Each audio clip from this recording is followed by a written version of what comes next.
ओम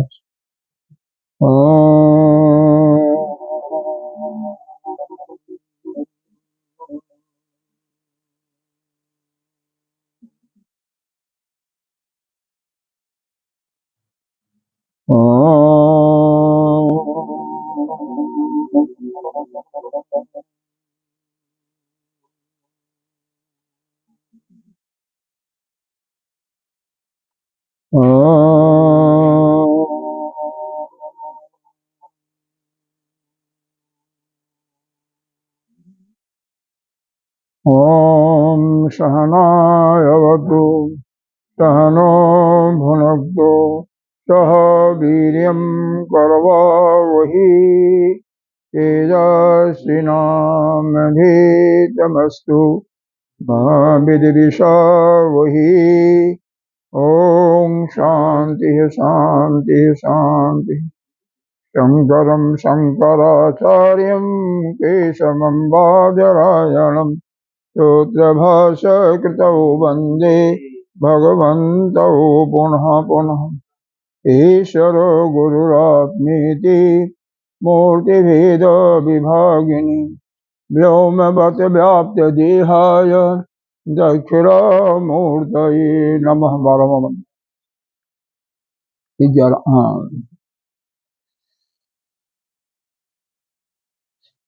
अखण्डमण्डलाकारं व्याप्तं येन चराचरं पदपदं दर्शितं येन तस्मै श्रीगुरुवे नमः। अज्ञानतिमिरान्धस्य ज्ञानाञ्जनशलाकया चक्षुरुन्मीलितं येन तस्मै श्रीगुरुवे नमः। गुरुर्ब्रह्मा गुरुर्विष्णु गुरुर्देवो महेश्वरः गुरुसाक्षात् परं ब्रह्म तस्मै श्रीगुरुवे नमः। त्वमेव माता च पिता त्वमेव बन्धो च सखा त्वमेव विद्या द्रविणं त्वमेव सर्वं मम देव।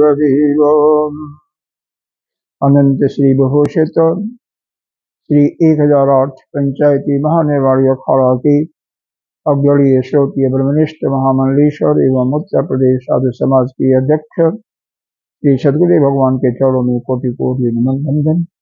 यहाँ के अधिष्ठात्र देवों भक्तजन सभी के अंतर करण में विद्यमान उस आत्मस्वरूप परमात्मा को नमन करते हैं, वंदन करते हैं।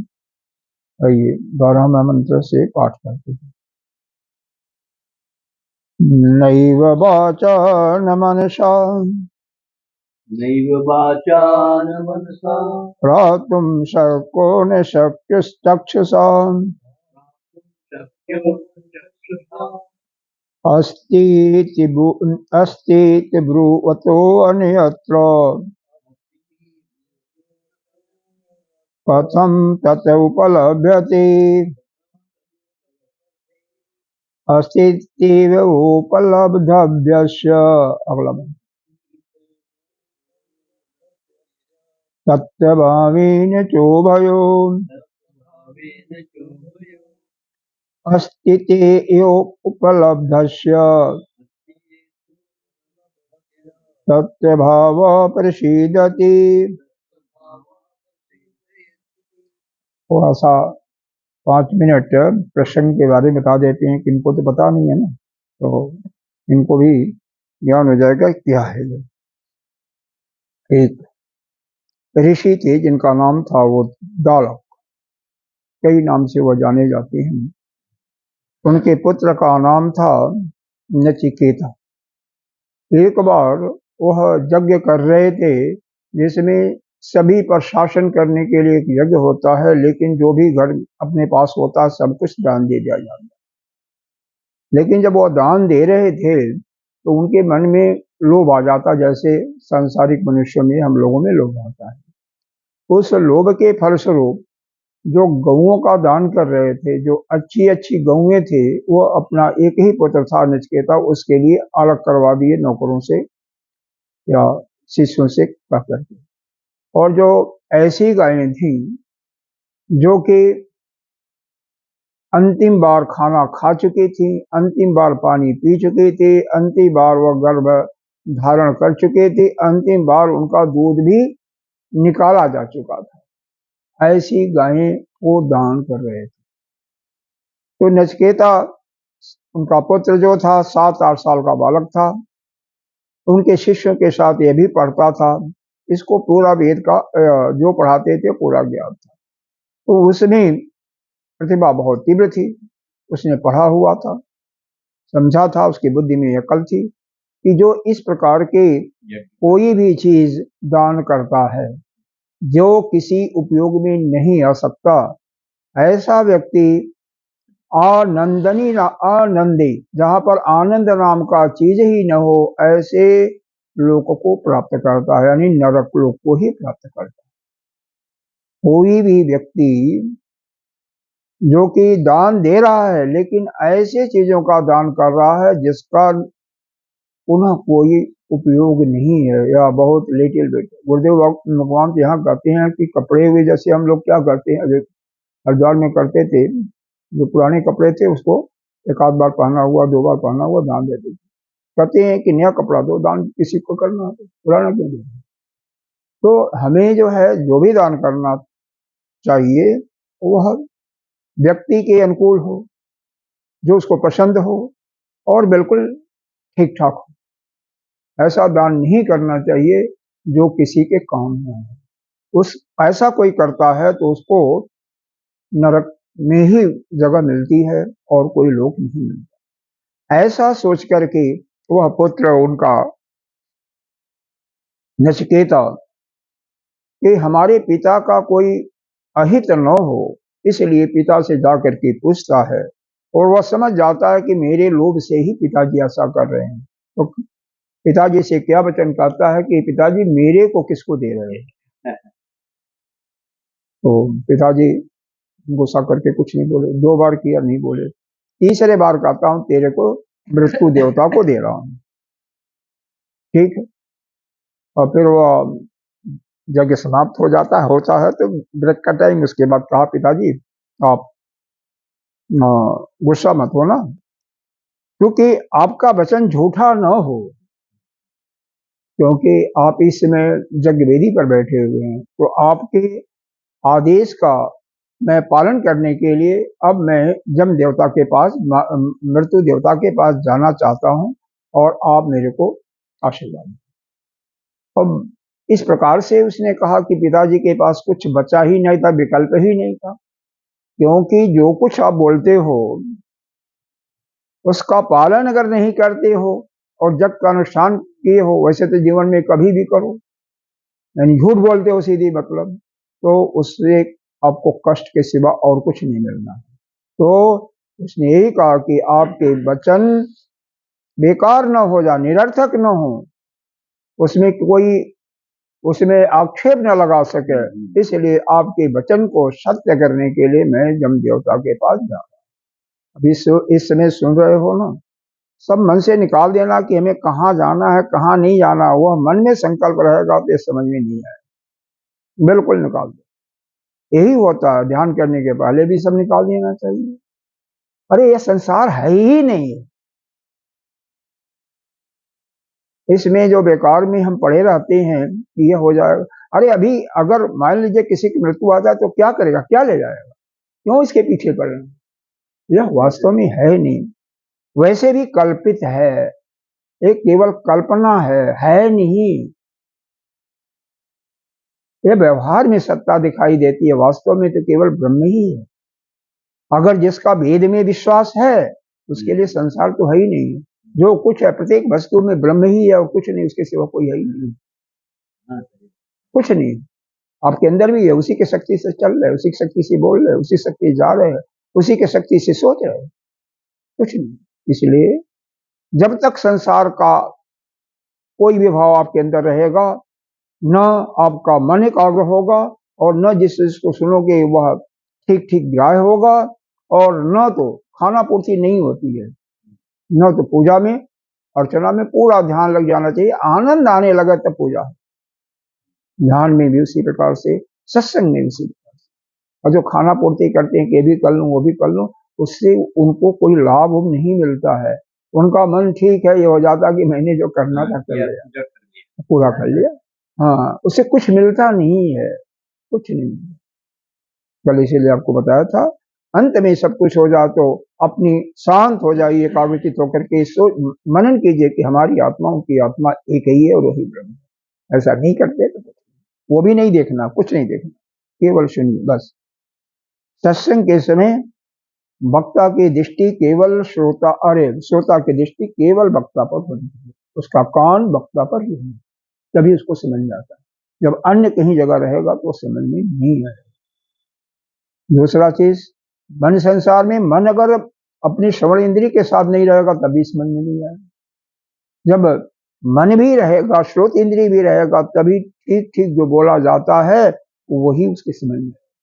एक कारण यह भी आपका भी है, जो कहते हो शब्द का उच्चारण सारा मशीन का काम नहीं है, आपका मन भी कहीं और आता है कि मैं देख लिया, मन आपका भी चंचल है। उसको करने के लिए हमें संसार से अपने को विरक्ति लेनी ही पड़ती है। अच्छा, अब सुनिए, जब वहां पर जमराज के पास चला जाता है, पहुंच जाता है, कैसे जाता है इसका वर्णन यहाँ पर नहीं है, क्योंकि सशरीर कोई भी स्वर्गलोक में नहीं जा पाता। वो सशरीर गया था, क्या उसमें शक्ति थी, वह यहाँ पर वर्णन नहीं है इस उपनिषद में। यह कठोपनिषद शुक्ल यजुर्वेद का यह कठ शाखा का उपनिषद है। वहां पर जाता है तो जमराज कहीं बाहर गए हुए थे, 3 दिन के बाद आते हैं, उसके नौकर और उसके पत्नी, उनका अपना पूरा परिवार था, इनसे प्रार्थना करते हैं भोजन करने के लिए, सोने के लिए, तो बिल्कुल मना कर देते हैं। मतलब 3 दिन 3 रात तक बिना खाए पिए, बिना सोए, खड़े खड़े रहे। क्यों? वो ध्यान था कि पिताजी ने मेरे को इनको दे दिया, मृत्यु देवता को, जब जो कुछ कहेंगे तभी मैं वो करूंगा, नहीं तो मैं तो उनके पास हूँ। 3 दिन के बाद जब आते हैं, जैसे ही दूसरे दरवाजे से गए तो सामने इसको नचिकेता को नहीं देखे। बड़े बड़े महलों में कई दरवाजे होते हैं, वैसे भी लोग 2 दरवाजा बनाते हैं जो थोड़ा सा भी ठीक ठाक होता है, एक सामने से और एक बाहर से, मतलब पीछे से। जैसे कोई अगर विशेष बात हो सामने तो पीछे से आ जाए या पीछे से निकल जाए, तो सब कोई डिस्टर्ब ना हो, इसीलिए भी, या लेडीज पीछे से निकल जाए, जो भी काम। खिड़की जिसको कहते हो, देखे तो होंगे कहीं कहीं।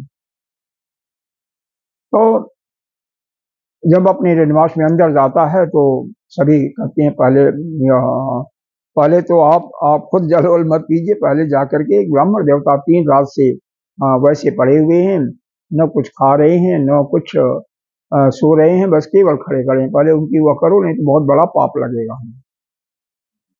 कभी भी कोई भी ब्राह्मण किसी के दरवाजे पर भूखा प्यासा अगर सो जाता है या पड़ा रहता है तो उसको प्रत्यय नामक पाप लगता है बहुत। उसी के कारण से कई लोग जिंदगी भर धक्का खाते रहते हैं, कहते हैं हमारा कुछ काम ही नहीं हो रहा है, और लेकिन अगर कोई इस प्रकार का आ जाता है तो उसकी सेवा में उनकी चूक हो जाती है, उसका ध्यान ही नहीं करते। अरे हमने तो यह भी कहते हुए सुना हुआ, अरे अट्ठा कट्ठा शरीर दिखाई दे रहा है, भिक्षा मांगने के बजाय तू जो है काम क्यों नहीं करता। अरे कई लोगों को यह भी हमने सुना है अपने कानों से कि चल तेरे को नौकरी लगवा देते हैं, और वो तो भगवान के कई ऐसे भी होते हैं कि अपने धुन में मस्त होते हैं, उनको कोई सुनते नहीं और चले जाते हैं। सभी नहीं होते हैं, ठीक है, आजकल के युग में सभी ऐसे नहीं होते हैं, लेकिन उसी में से कुछ तो होते हैं ना। कम से कम घर का तो त्याग किया, वह तो ममता नहीं है जो तुम्हारे जैसे है, उतना तो नहीं है ना। अब किसी के पास है तो वह सन्यासी नहीं, वो तो भेष बदल करके कोई आया तो बात अलग है, कुछ लिया हो। तो जमराज जी जब यह सुनते हैं कि किस कारण से आया है, सारा क्योंकि डिटेल बताने की कोई जरूरत नहीं है, तो वह कहती हैं बेटे ऐसा है, तुम देखते हैं तेज टपक रहा है, अच्छा विद्वान लड़का है, कुछ बातचीत होती है तो मालूम हो जाता है यह काफी इसकी मेधा शक्ति जगी हुई है। फिर उसको 3 वरदान देने के लिए स्वीकार कर, तुमने 3 रात तक मेरे यहाँ खड़े भोजन बिना पानी भोजन के रहे, इसलिए तुमको 3 वरदान देता हूँ।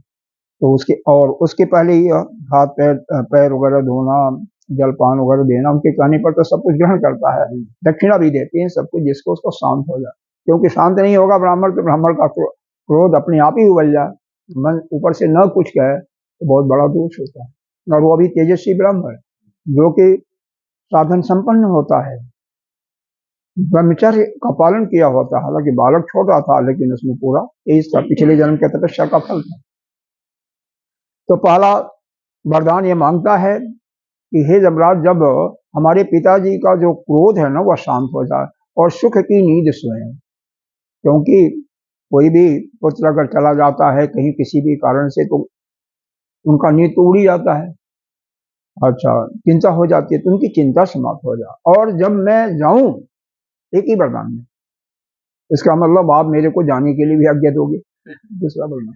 तो वह मेरे को जैसे पहले हमसे प्रेम करते थे उसी प्रकार से मेरे से प्रेम करें, एक वरदान। उन्होंने कहा यो मस्त, तुम्हारे पिताजी आज से अभी से सारी चिंता भूल जाएंगे और अभी से पूरा नींद में सोएंगे, कोई दिक्कत नहीं। दूसरा वरदान उसने मांगा, वह स्वर्गलोक की प्राप्ति का विद्या हम जानना चाहते हैं। देखो कौन सी स्वर्गलोक, जहां पर कोई भूख प्यास नहीं लगता, तो जहां पर कोई चिंता नहीं होती, जहां पर कोई दुख नाम का चीज नहीं है, जहां पर कोई अकाल किसी की मृत्यु नहीं होती, ऐसे स्वर्गलोक की प्राप्ति।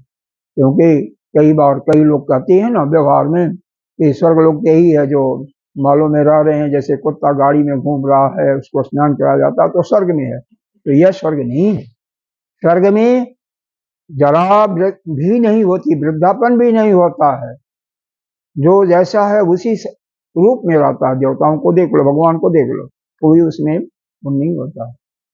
भूख प्यास भी का कोई डर नहीं है, कोई वैसे भी कोई डर नहीं लगता किसी से, कोई वहां पर डर का नाम का चीज नहीं है, ऐसा स्वर्ग।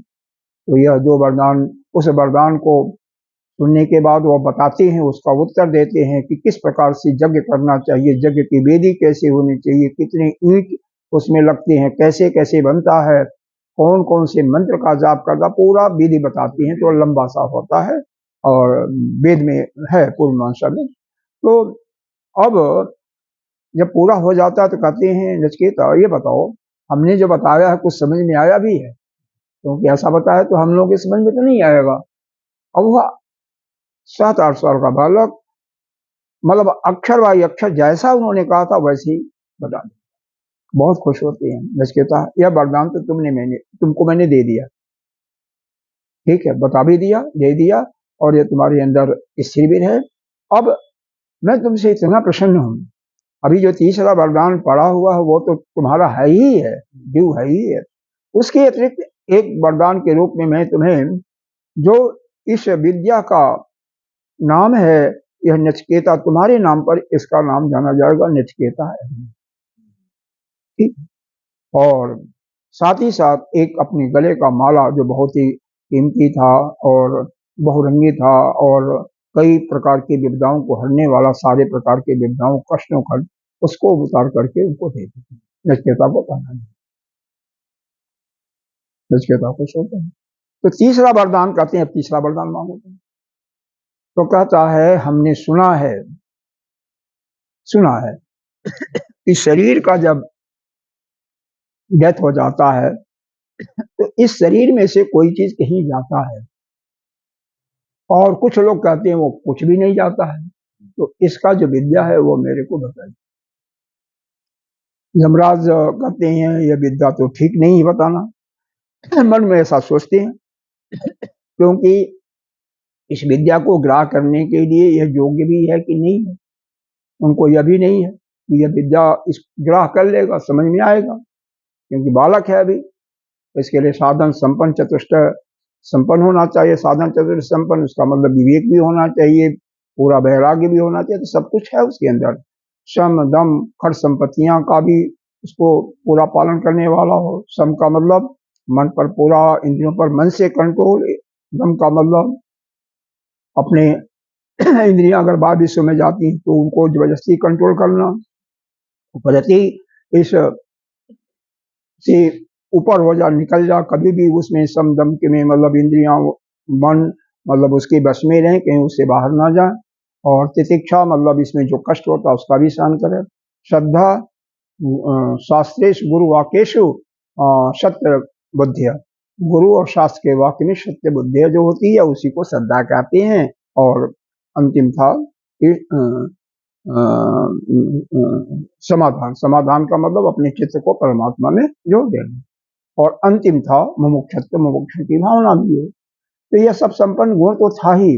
बहुत बहुत प्रलोभन लेते हैं, यहाँ तक कि कहते हैं कि तुम्हें हम 100 ऐसे पुत्रों को देता हूं कि जो 100 बरस तक जिंदा रहेंगे और सब धन संपन्न, 100 पोते भी होंगे, सभी वह सब ऐश्वर्यों से युक्त होगा। और तुम्हें जितना भी संपत्ति चाहिए, गाड़ी घोड़ा इत्यादि सब कुछ ले लीजिए, जमीन जायदाद सब दे रहे थे। यहाँ तक कि जब यह कह रहे थे तो नचिकेता का दृष्टि उनके बाहर जो गाड़ी खड़ी किए थे उस पर था। उन्होंने कहा कि देखो यह गाड़ी है ना, यह रथ है हमारा, इसको भी ले जाओ तुम। इसमें जो ये नृत्यकाएं हैं, जो अप्सराएं हैं, इनको भी ले जाओ। ये जो वादन करते हैं, जो बैठे हुए हैं, इनको भी ले जाओ। और उनको मैं बोल देता हूँ, आदेश देता हूँ कि तुम जो कहोगे वैसा ही कार्य करेंगे। और वो भी जब तक तुम रहोगे तो वो तब तक वो रहेंगे इस धरती पर। फिर कहता है कि हे जमदेवता, ऐसा है कि हम अनित्य वस्तुओं को ले करके मैं क्या करूंगा? या जो कुछ आप दे रहे हो, और उसके लिए भी क्या बोलता है, नचिकेता के लिए भी कहा, जब तक तुम चाहो तब तक जिंदा रहो, सुखपूर्वक जिंदा रहो। कहते हैं उससे हमें कोई फायदा नहीं, हमें तो नित्य वस्तु का ही ज्ञान चाहिए। क्योंकि मुझे पता है, मैंने इतना सुन रखा है शास्त्रों के अनुसार कि यह जो जितनी भी वस्तु हैं सब आज हैं कल नहीं रहेंगी। यह केवल काल्पनिक वस्तुएं हैं, मिथ्या वस्तुएं हैं, यह तो कुछ है ही नहीं। तो हमें नहीं चाहिए, यह कुछ नहीं चाहिए जो आप कह रहे हैं। न पुत्र चाहिए, और नहीं तो बंधन के कारक है। न पुत्र चाहिए, न पौत्र चाहिए, धन दौलत जमीन अप्सरा या गाड़ी आपकी कुछ भी नहीं चाहिए। हमें तो केवल वह ज्ञान चाहिए। हाँ, तो फिर बाद में जब यह शास्त्रीय बात होती रहती है, बहुत लंबी चली है, तो वह इस प्रश्न को शास्त्रीय ढंग से, क्योंकि ज्ञान हो जाता है, तो शास्त्र के अनुसार कहता है कि आत्मविद्या का ज्ञान दीजिए, मतलब आत्मा का ज्ञान। इसमें आत्मा जो रहता है, कहाँ जाता है, कैसे उसकी गति क्या होती है, तो मूल रूप से आत्मा का प्रश्न है। अब उसी आत्मा का वर्णन यहाँ पर चल रहा है, आत्मा का ही ज्ञान दे रहे हैं। तो आत्मा को कैसे हम जान सकते हैं? वह जो परमात्मा है, ब्रह्म है, उसका कैसे आप अपने जीवन में धारण कर सकते हो, कैसे प्राप्त कर सकते हो, उसी के लिए यह बताया जा रहा है।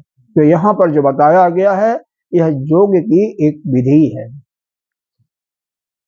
योग की विधि क्या है? यहाँ पर जो बताया गया बस वही बताया रहा है कि अपने इंद्रिय और मन दोनों को जो क्या किया, लीन कर दिया। कहाँ? हृदय में कर दिया, लीन कर दिया। और बुद्धि भी उसकी वही पर होगी, स्थिर होगी। मतलब इंद्रिय न तो उनके विषय में, अपने विषय में जा रही हैं। देखो 5 ज्ञानेंद्रियां हैं। यह कर्ण है जो न, उसको स्रोत इंद्रिय कहते हैं, इसका विषय है शब्द, बाहर, हमेशा बाहर ही जाता है, जो भी आवाज होती है सुनाई देता है। अब वह जब आप इस इंद्रिय को लीन कर दोगे हृदय में, यह तो गोलक है, इंद्रिय अलग है अंदर जो कि दिखाई नहीं देती आपको, तो उसको लीन कर दिया तो कोई वस्तु आपको सुनाई नहीं देगा। इसी प्रकार से नेत्र से रूप देखते हुए भी बाहर की तरफ है, दिखाई देगा, लेकिन जब यहाँ पर कर दिया, स्थिर कर दिया, तो नहीं दिखाई देगा। इसी प्रकार से हर एक इंद्रियों को, त्वचा स्पर्श का सुख है, यह आपका और कौन सी इंद्रिय है आपका, यह रसना जिससे स्वाद लेते हो, या यह घ्राण इंद्रिय जिससे आप सूंघते हो। और भी इंद्रियां है, जैसे जनेंद्रिय है, हालांकि यहाँ पर वर्णन नहीं है, लेकिन बहुत संत बताते हैं कि वो भी जो है बंधन में डालने वाली है, तो उसको भी कंट्रोल करना। कर्मेंद्रिय के रूप में आती है। 5 कर्मेंद्रिय में वाणी है, हाथ है, पैर है, मलद्वार है और जनेंद्रिय में है, तो उसको भी कंट्रोल करना। जो कंट्रोल करेगा वही सक्सेस होगा। अच्छा, तो अब यहाँ पर प्रश्न होता है, पिछले श्लोक में अरे मंत्र में बताया गया कि जब कोई भी चीज संसार की बुद्धि द्वारा ही जानी जाती है, बुद्धि हमारे पास न हो तो किसी वस्तु का ज्ञान नहीं होगा, संसार में ही होता है। तो जब हमारी बुद्धि लीन हो गई, बुद्धि भी ज्ञान कैसे प्राप्त करती है किसी वस्तु का? जब इसके इंद्रियां देखती हैं बाह्य वस्तुओं को, तो वहां से ज्ञान को लेती हैं, या रूप लिया नेत्र, या शब्द लिया, स्पर्श लिया, स्वाद लिया, तो गंध लिया, यह इंद्री, तो वही ला करके जब मन को देती है, मन बुद्धि को देता है, ट्रांसफर करता है, तो बुद्धि उनका अवलोकन चित्त में पड़े हुए पूर्व संस्कारों से तुलना करके फिर बताता है कि अमुक चीज है, अमुक चीज नहीं है, या यह कार्य करना चाहिए, यह कार्य नहीं करना चाहिए। लेकिन प्रश्न ये होता है कि बुद्धि आपने तो लीन कर दिया, इंद्रियों को भी लीन करा दिया, ये तो बिल्कुल शांत हो गई हैं, तो कैसे होगा? तो अब यहाँ पर शंका यह होती है कि ब्रह्म है भी नहीं या है, तो उसका बोध कैसे होगा?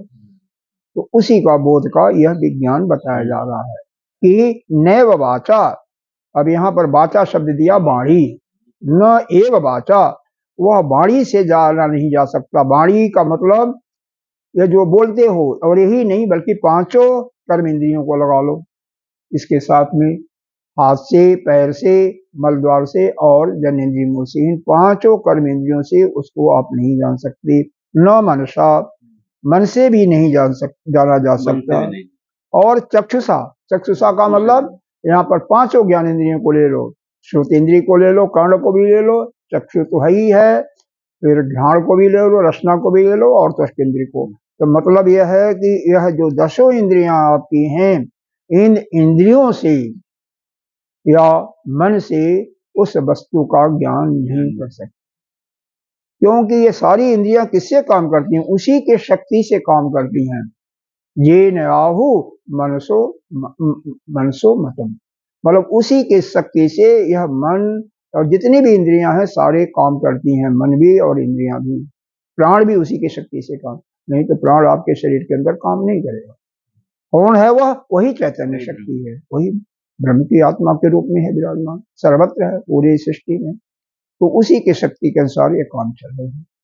अस्त इति, वह क्या है? वह केवल है, अस्ति मानी है, यह भी अस्ति है, एक प्रकार से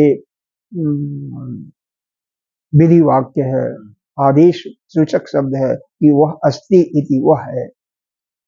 ब्रुवतो अन्यत्र, कहीं और भी कहते हैं लोग कि केवल वह तत्व ज्ञान से ही उपलब्ध हो सकता है। तद उपलब्धते कथम, तो नहीं, उसका कैसे उपलब्धि हो सकती है? जब ऐसा है, जब मन से भी इंद्रिय से भी उसका ज्ञान नहीं हो सकता है, तो ऐसा कहने वाले अन्यत्र भी पुण्य कहते हैं, किस प्रकार उपलब्ध हो सकता है? कुछ लोग तो प्रश्न करेंगे ना, कैसे उपलब्ध हो सकता है? तो उसके बारे में 12वें मंत्र में बताया गया कैसे उपलब्ध होगा। उसका मीन जो चीजें बता दिया गया, यही कि वह केवल इंद्रिय, मन और बुद्धि जब शांत हो जाती हैं, तो उस परमात्मा का अनुभव क्या होगा आपको? है, बस इतना ही। जैसे अपनी सारी उपाधियों को दूर करके, उपाधियां क्या हैं? आप मनुष्य हो, आप किसी का पिता हो, वो नहीं समझ में आएगा, क्यों दिमाग खर्च कर रहे हो उसमें? उसका दूसरा पुस्तक हमारे पास है, वो वहां पर नहीं है, उसमें तो केवल मंत्र मंत्र दिए गए, भाष्य भी नहीं होगा उसमें।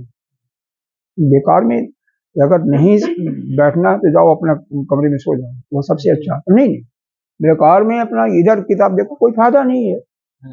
जब तुम्हें कोई फायदा ही नहीं होगा तो फिर फायदा क्या बैठने का? यही होता है ना। हाँ, नहीं समझना, नहीं इंटरेस्ट भी नहीं आ रहा, नहीं बस बैठो, क्या जरूरत है? सभी लोग ज्ञानी हो जाएंगे तो ब्रह्मा बाबा का सृष्टि कैसे चलेगी? उनकी सृष्टि भी चलानी है ना, इसीलिए तो अज्ञान में सबको फांस रखे माया में, और क्या। हाँ, यहाँ पर बताया गया है भाष्य में, सर्वा अनर्थ संजोग वियोग लक्षण की एवं अवस्था जोगिन, जोगियों की अवस्था क्या होती है? सारे जो अनर्थ है, अनर्थ का कारण, अनर्थ जानते हो, ये तो जानते होगे ना, बुरा होता है किसका? जितने भी संजोग होते हैं उनका वियोग करना है।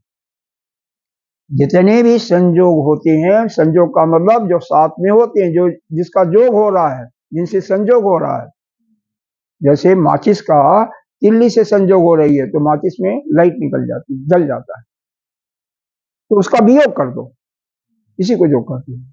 जैसे यहाँ पर देखो, अब अपने शरीर में देखो, इंद्रिय का संजोग हो रहा है किसी विषय से, जैसे मान लो फोटोग्राफ से, भगवान के फोटोग्राफ से हो रहा है, तो फोटोग्राफ का वह जो उसका जो उस अपने नेत्र के द्वारा जो प्रकाश दे रही है, उस आत्मा के प्रकाश से उससे वो फोटोग्राफ लेकर के मन को भेज देगा, यही तो करेगा। श्रवण इंद्रिय जो कहीं शब्द कोई बोल रहा है उसको लेकर के वह मन को दे देगा, फिर बुद्धि को चला जाएगा। तो यहां से यह जो जा रहा है तो इसका वियोग करना। गीता जी का 6ठे अध्याय का 23वां श्लोक आप पढ़ सकते हो, वहां पर भी यही बताया गया है, तम ताम विद्यात दुख संजोग वियोग योग संगीयते। जहां जहां तुम्हारा इस संसार में कहीं भी संजोग है उसका जब तक, और इसका मतलब यह है कि जहां जहां से तुम दुख पा रहे हो, तुम्हें दुख मिल रहा है, उसका जब अपने मन से निकाल करके फेंक नहीं दोगे तब तक तुम्हें सुख की प्राप्ति, अनवर सुख की प्राप्ति नहीं होगी। यही दिया हुआ, यही चीज यहाँ पर भी बताया हुआ है। कौन है ये? किसने लिखा? शंकराचार्य जी ने, जो आदि गुरु शंकराचार्य जी ने, उनके भाष्य में बताया गया है। सब सर्व अनर्थ संजोग, ये याद करने वाला है। सर्व अनर्थ संजोग वियोग लक्षणा ही अयम अवस्था जोगियों की ही अवस्था होती है कि जितनी भी वस्तुएं हैं सबका वियोग। तो दूसरा चीज है, जितनी भी उपाधियां हैं, उपाधि कौन कैसे? जैसे मान लो हम मनुष्य हैं, अब इस समय हम बोल रहे हैं तो हम वक्ता हो गए, आचार्य हो गए। पिता हैं किसी के तो हम पिता हो गए, हम पुत्र किसी के होंगे पुत्र हो गए। हम मान लो कोई लायर है, वकील है तो वकील हैं, कोई डॉक्टर है।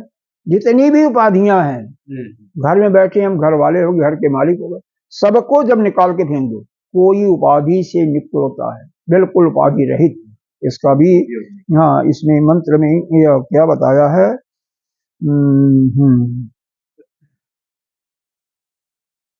सर्व उपाधि रहितम, इस मंत्र में आया है, जस्य निरुपाधिक शांगलिंग सदाशी प्रत्यय, मतलब सारे उपाधियों से बिल्कुल अपने को अलग कर दो। जब तक ये उपाधियां रहेंगी तभी वह निर्विशेष, वह ब्रह्म के अनुभव आपको नहीं होगा। उसका उपाधि क्या है? उसका उपाधि भी है, कहते हैं ना, सचित आनंद। सत का मतलब है, तो वहां पर ये जो उपाधि है, असत को जानने के लिए, असत को निकालने के लिए, असत का व्यावर्तन करने के लिए वहां पर सत का उपलक्षण किया हुआ है। क्योंकि असत किसी की अपेक्षा से है ना, कोई सत है ना, तो इसलिए वहां पर सत आया है। इसी प्रकार से जड़ को वहां पर चित्त आया है। चित्त का मतलब चैतन्य होता है, ज्ञान स्वरूप होता है। और जड़, ये शरीर क्या है? जड़ है, अंतःकरण जड़ है। तो इस जड़ का निषेध करने के लिए वहां पर चित्त आया है, वह प्रकाशवान है, ज्ञान स्वरूप। और दुख, क्योंकि यही संसार में होते हैं, तो दुख का निराकरण करने के लिए वहां पर आनंद आया है। वास्तव में वह परमात्मा तो जो न तो सत है, न चित्त है, न आनंद में, कुछ भी नहीं है।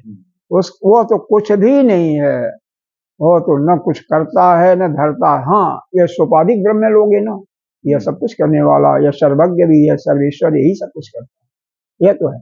लेकिन जो निर्गुण निराकार ब्रह्म है वह कुछ करना धरने वाला नहीं, केवल उसकी सत्ता मात्र है। और उसकी सत्ता मात्र से सारे देवता जो है अपना अपना काम करते हैं। पृथ्वी चल रही है, सूर्य प्रकाश दे रहा है, चंद्रमा प्रकाश दे रहा है, तारे सारे प्रकाश दे रहे हैं, इंद्र वर्षा कर रहा है, समय समय पर मौसमी समय के अनुसार परिवर्तन हो रहा है। सब कुछ कार्य संसार का, और जितने भी प्राणी हैं वह भी अपना अपना कार्य संपादन उसी के शक्ति से कर रहे हैं। आप खाते भोजन करते हो ना, पचता किससे है? उसी की शक्ति से। वह शक्ति वह न हो तो भोजन नहीं पचा सकते हो। अरे जल तो नहीं पचा सकते हो, और क्या? उसी की शक्ति। लेकिन वो है नहीं, कुछ भी नहीं है। और इसीलिए अब अगले मंत्र में निषेध की प्रक्रिया से इसको बताया, निषेध की प्रक्रिया से कैसे बताया गया है उसको 13वां मंत्र आज का विषय है। कैसे बताया गया है तो आपको भूमिका में दे रहा हूँ, जो पीछे का जिसे कुछ जान जाइए, थोड़ा सा माइंड में एकाग्र हो, इनका भी याददाश्त खत्म हो जाती है, क्योंकि वृद्ध हो गए हैं तो नहीं हो पाता है। जो बताया हूँ सारा याददाश्त में नहीं रहा होगा, कुछ रहा होगा, कुछ नहीं रहा होगा। हाँ, तो हाँ, यह जो है निषेध की प्रक्रिया, जैसे नेति नेति कहा गया है, एक श्रुति में आया है कि नेति नेति से उस ब्रह्म को जान सकते हैं। कहाँ पर आया है यह? बृहदारण्यक उपनिषद में आया है कि नेति नेति, यह नहीं वह नहीं। जैसे अपने 5 अवस्था, आप तो कोष 5 जानते नहीं होंगे, अन्नमय कोश भी नहीं हूँ, प्राणमय कोश भी नहीं हूँ, मनोमय कोश मन भी नहीं हूँ, विज्ञानमय कोश में बुद्धि भी नहीं हूँ। मतलब इस प्रकार से निषेध करके आनंद में कोश भी नहीं हूँ, फिर इस सबका निषेध करते करते शरीर भी नहीं हूँ, यह भी नहीं हूँ, वह भी नहीं हूँ, फिर उस ब्रह्म तक आ गई। तो यहाँ पर 2 प्रक्रिया की गई। सोपाधिक ब्रह्म जो हमारी दृष्टि में दृष्टिगोचर होते हैं उसको हम कैसे जाने, और निरुपाधिक ब्रह्म को कैसे जाने, दोनों को जानना आवश्यक है। तो उसी के लिए यह नेति नेति या जो ये निषेध है विधि, इसके लिए 4 प्रकार की कहते हैं कि 4 प्रकार की विधियां होती हैं। कौन कौन? एक तो संजोग विधि। संजोग, संजोग का मतलब क्या है?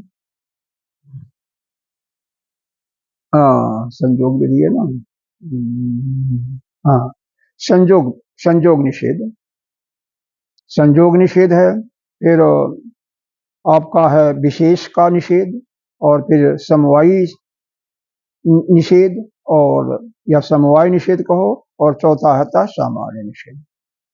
तो यह जो संजोग निषेध है, समझो किसी का किसी के साथ संजोग है। कैसे संजोग है? दृष्टांत के रूप में इसको देखो।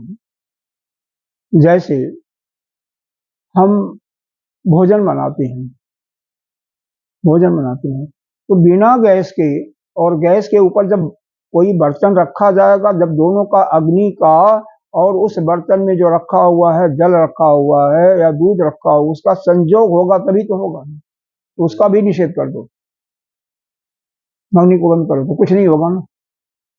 तो जो भी चीजें हैं उसका संजोग का। या दूसरा उदाहरण, मान लो आपके घर में कोई आया, तो पत्नी ने बताया या कोई भी किसी ने बताया कि इस समय वो घर में नहीं है, इस समय घर में नहीं।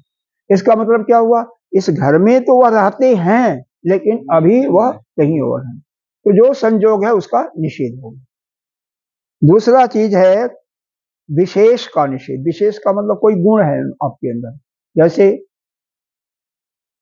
आप के समान कोई और नहीं है, किसी का प्रशंसा किया जा रहा है, तो वहां पर कहा जाएगा कि आपके समान तो कोई सुंदर है ही नहीं, आपके समान कोई बुद्धिमान ही नहीं है।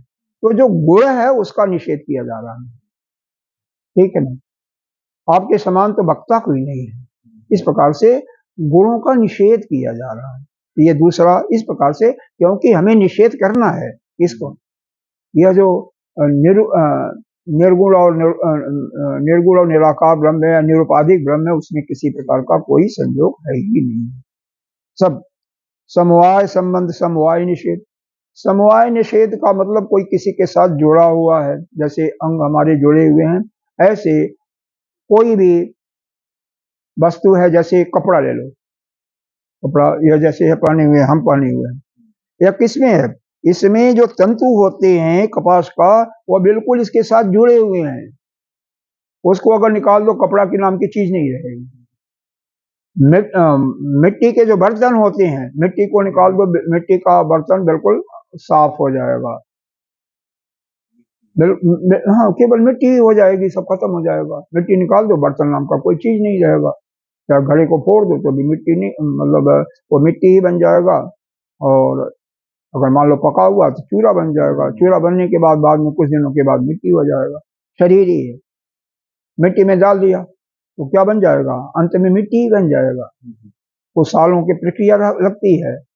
जल में छोड़ दिया तो भी जो मिट्टी का अंश है, हड्डी बहुत होता है, वह तो जलेगा नहीं, कहीं किनारे पर चला जाएगा, बाद में कहीं सड़ गल करके मिट्टी बनेगा, और जो जल है जल में मिल जाएगा।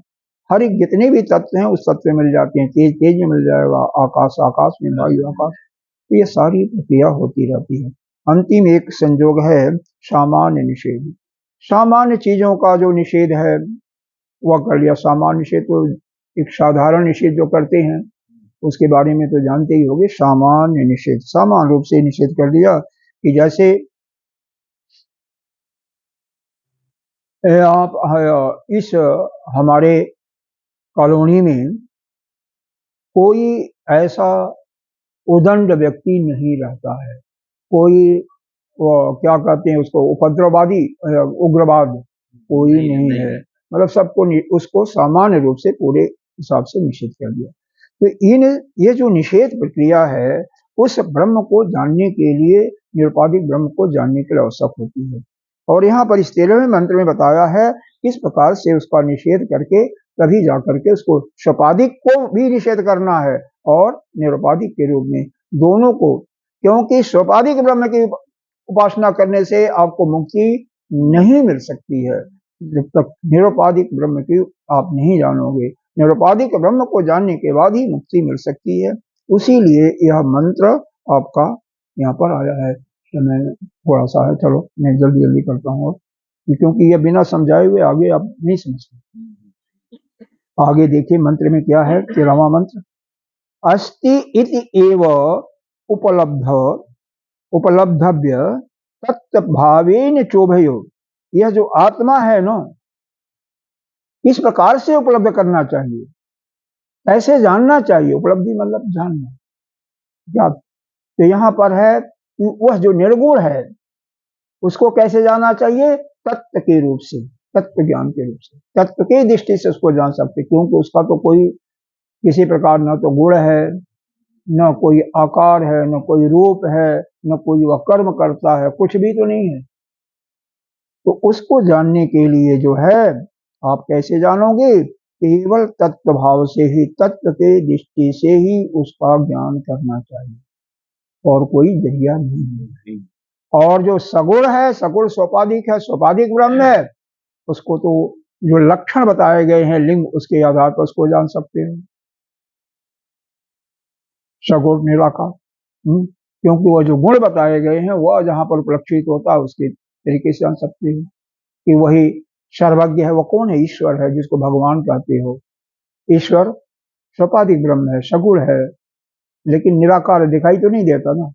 दिखाई देता किसी के सो नहीं दिखाई दिया होगा, मेरे ख्याल से हमें तो नहीं दिखाई दिया, कभी भी सपने में भी नहीं दिखाई दी। तो उसको जानने के लिए जो उसको बताया गया है, कभी पुराणम अनुशासितारम अरुण रिया सम अनुस्मरेण सर्वस्व धातारम अचिंत्य रूपम आदित्य बाणम तमसा प्रसाद। मतलब जो उसके लक्षण है, कवि का मतलब सर्व जानने वाला, मतलब कवि तो वो कवि साधारण व्यक्ति थोड़ी कवि होता है, जो बहुत ज्ञानी होता है। पुराना अनादिकाल से चला आ रहा है कवि, पुराना अनुशासितारम, सभी पर शासन करने वाला। अरे उसी के शासन से तो सब कुछ इस संसार में ठीक ठीक काम हो रहा है। नहीं तो सूर्य समय से क्यों, कहीं भी देखो सब जगह समय से क्यों उदय होता है, समय से क्यों अस्त होता है। किसी की मृत्यु समय से ही क्यों होती है, एक सेकंड का भी देरी नहीं होता। जितनी भी घटनाएं होती हैं समय के अनुसार हो जाती हैं। तो उस समय से जब सब कुछ होता है, चंद्रमा भी समय से ही जगता है, चलता है, समय से तारे भी जगते हैं, समय से लुप्त भी हो जाते हैं। तो यह मनुष्य योनि में जो हमारा यह शरीर लेकर के आए हैं, हम भी उसी के अंश हैं या वही हैं। तो हमें भी हर एक कार्य का संपादन समय से जब हम करेंगे तभी जाकर के हम अपने स्वरूप को जान सकते हैं। हमें सृष्टि को देखना चाहिए। अरे मेढक को देखो, बरसात ही आती है तभी क्यों वो बोलते हैं, पहले तो नहीं बोलते। जून के पहले मेढक नहीं बोलते हैं। यह कुछ पक्षियां आती हैं, क्या उसका नाम है, धनकूटा या क्या नाम कहते हैं अपने यहाँ, पता नहीं, अलग अलग होते हैं। जब वह उड़ती हुई आती हैं तब लोग कहते हैं धान काटो और गेहूं के बोने का समय आ गया। तुम्हें तो याद ही होगा। वो भी समय से आती है। तो इस संसार में सभी किसके शासन से? उसी ईश्वर के शासन से। वही सबका ईश है, वही शासन करता है। ये मनुष्य जो है या कोई भी प्राणी है संसार का, वह जो भी इसका कार्य है अपना का, अरे चिड़िया सवेरे सूर्योदय जैसे भोर होने को होता, रात्रि का वह अंधेरा फटने लगता तभी चिल्लाती लगती है। हमारे तो ध्यान में डिस्टर्ब कभी करती है, लेकिन नहीं, ठीक है, हमें उसके तरफ जाना नहीं चाहिए। हमें अपने को कान को समेटना है, अपने श्रवणेंद्रिय को अपने तरफ करना है। उनका शुरू हो जाता है, मालूम हो जाता है, पाव फटता है। तो हर एक क्रियाएं जो हर एक समय पर होती हैं, इसके शासन से, वही जो है एक ही है। तो हमें अपना भी हर एक कार्य समय से ही जब हम निष्पादित करेंगे, तभी हमें जीवन में सफलता मिलेगी और हम अपने स्वरूप को भी जान सकते हैं, जो कि हमारा मेन मुख्य प्रयोजन है, इस जो हेतु है इस मनुष्य जीवन में प्राप्त करने। और नहीं कर पाएंगे तो पुनः पुनरपि मरणम पुनरपि जन्म पुनरपि जन्मम पुनरपि मरणम पुनरपि जननी जठरे शयने, ये संसारे बहु दुस्तारे पाई मुरादे पाई, भज गोविंदम भज गोविंदम। तो यह चलता ही रहेगा प्रक्रिया। इसीलिए यह जो भी है, जो शास्त्र में बताया गया है, कम से कम हमारे वेदों ने जो बताया हुआ है, जो आदेश दिया हुआ, उसका हमें अक्षरशः पालन ही करना चाहिए। ये भाष्य देखते हैं। और क्या है? अस्ति इति एव, देखो 12वें मंत्र में यही अस्ति आया है, अस्ति इति, सेम चीज यहाँ पर पुनरावृत्ति हुई, अस्ति इति एव। थोड़ा सा आगे बढ़ गया, आगे चेंज होगा, लेकिन अस्तित यहाँ भी है, अस्तित वहां पर है, मतलब वो है। अस्ति का मतलब वह परमात्मा है। वह उपलब्ध कैसे उपलब्ध होगा? केवल तत्व के चिंतन करने से होगा। और जब वह तत्व का चिंतन करने से आप उसके बारे में जानकारी प्राप्त हो जाएगी, तब उसका जो प्रसाद होगा, उसी के प्रसाद से आपका कल्याण हो जाएगा। मतलब इस जन्म मृत्यु के चक्कर से आप टूट जाओगे। अस्ति इति एव, अभाष में चल रहा हूं, अस्ति इति एव उपलब्धव्य सत्कार्यो बुद्धया उपाधि, यानी बुद्धि जिसकी उपाधि है तथा जिसका सत्य, क्योंकि जो सत्य कार्य में, देखो बुद्धि भी दोनों तरफ लगती है ना। एक तो सत्य बुद्धि, बुद्धि के दो रूप समझ लो, एक सत्य बुद्धि और एक असत बुद्धि भी होती है, जो कि दुर्बुद्धि कर सकते हो। कई लोग बुद्धि से हमेशा यही सोचते हैं कि दूसरे का जो है किस प्रकार से उसका हम हनन करें, उसको किस प्रकार से कष्ट दे सकते हैं। अरे यज्ञ भी करते हैं ना, भगवान से प्रार्थना करते हैं, मंदिर में जाते हैं तो कहते हैं कि भाई उसका किस प्रकार से ऐसा करो कि वह या तो मुकदमा होगा, मुकदमा में हार जाए, या नहीं तो उसका सत्यानाश कर दो। यही आप ही तो बता रहे थे, जसो दे दुसो जही, उसमें दुर्गा सप्तशती में भी यही है, कौन सा कीलक स्तुति में, अर्गला स्तुति में शायद है, जसो दे दुसो जही। हाँ, देवी सप्तम में भी आया है ना, जा देवी सर्वभूतेषु शक्ति रूपेण संस्था नमस्तस्यै नमस्तस्यै, नहीं उसमें नहीं है, ये अर्गला या कीलक में है, कहीं है कि जसो दे नमो दे, या 11वें अध्याय में होगा जहाँ पर, हाँ अर्गला में है ना, जसो दे दुसो जही कई बार कहा गया। तो दुसो जही का मतलब शत्रुओं का हनन करो। तो ऐसा जो प्रार्थना करना है, यहाँ पर बुद्धि सद बुद्धि नहीं है, वह दुर्बुद्धि है, सदबुद्धि है। तो यह जो सतबुद्धि के जितने भी कार्य होते हैं, अस्ति इति उपलब्ध हुआ, केवल अस्ति मात्र से ही उस आत्मा को आप जान सकते हो। जितने भी, और क्या, वो सोपाधिक में लोगों से जितने भी जीव जंतु हैं, जो भी वस्तु दिखाई दे रही है, उसमें उसके सत्यता का अनुभव करो। हर एक में वही ब्रह्म है, इसमें भी ब्रह्म है, इसमें भी ब्रह्म है, इसमें भी सब ब्रह्म ही है, उसके अलावा तो कुछ है ही नहीं है। यह जो अपना रूप दिखाई दे रहा है, इसमें सत्य के दृष्टि से, उनके लक्षण दृष्टि से देखो, यही ब्रह्म है।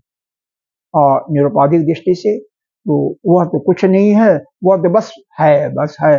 जैसे मैं गूंगा हूँ, मैं मनुष्य हूँ, मैं पुरुष हूँ, मैं विद्वान हूँ, मैं गायक हूँ, मैं धावक हूँ, मैं रसोइया। अंत में क्या आता है हूँ। वो अस्थि भाव से ही उसको जान सकते वो है, बाकी उसका कोई लक्षण नहीं है निर्गुण उपाधि का कि लक्षणों से जान सकते, जैसे हम लोगों का लक्षण होता है उसका कोई नहीं है। जदातु जब तू तत्व रहितो अभिक्रय आत्मा कार्यम च, यह रहितो तत् इसका आप ध्यान से देखो आपके पास है, तत् रहितो है यह जो द में र लिखा हुआ ना वो रहितो, मतलब वह जो अभिक्रय है, मतलब अपना जो उसका व्यापार जब नहीं करता है उससे रहित हो जाता है। आत्मा कार्यम, तो कार्य कारण व्यतिकरण नास्ति, जब कार्य और कारण का उसका जो है आप व्यतिकरण कर दो, उसको निकाल दोगे तो वह परमात्मा जो है अस्थि रूप में दिखाई देगा।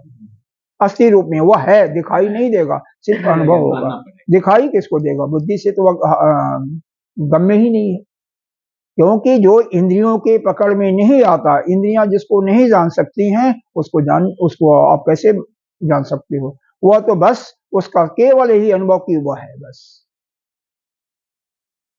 और ऐसा जो अनुभव करने लगा परमात्मा यहाँ पर है, उसको कभी भी डर भी नहीं लगता, कोई भय भी नहीं लगता, वो तो है, वो हमारे साथ है। तो यह प्राणी क्या कर सकते हैं जब वो हमारे साथ है? यह संसार के लोग कुछ भी नहीं कर सकते, क्योंकि इनका तो अस्तित्व नहीं है, ये तो झूठे ही है, मिथ्या ही है। ऐसा जब दृढ़ होगा, आपको याद है? नहीं, आपको नहीं होगा, हमारे लखनऊ आश्रम में एक बार हुआ था, सिलेंडर ऐसा हो गया था, जल गया, ऐसा लगा कि आग लग जाएगी। या कौन बता रहा था मेरे से, 2-3 साल 4 साल की घटना हुई होगी, आलोक भी, और गुरुदेव भगवान थे, जब उनको कान में भनक पड़ा होगा या मालूम होगा शोर हो रहा है, सीधे गए और उसको सिलेंडर को करके चले आए, न कोई आग लगी न कोई कुछ, किसी की हिम्मत नहीं पड़ी थी भाई। अच्छे अच्छे लोग भक्त भी थे और बाकी कर्मचारी तो सभी थे, महात्मा लोग तो सभी थे। मैं नहीं था उस समय, शायद संन्यास नहीं लिया था उस समय, शायद संन्यास नहीं लिया था। वह मेरे ख्याल से उस समय की बात होगी जब कोरोना का संचार था, शायद या रहा होगा तो हरिद्वार में रहा होगा, नहीं हमने सुना था। तो ऐसा जो अभय होता है, किसी से डर ही नहीं लगता, क्यों? हम तो वही ब्रह्म है, तो फिर क्या डर? लेकिन वैसा जब दृढ़ विश्वास होगा उसी का डर आएगा, ऐसे नहीं आएगा। दृढ़ विश्वास पक्का, हाँ, वही चीज भरने की बात यहाँ पर कर रही है।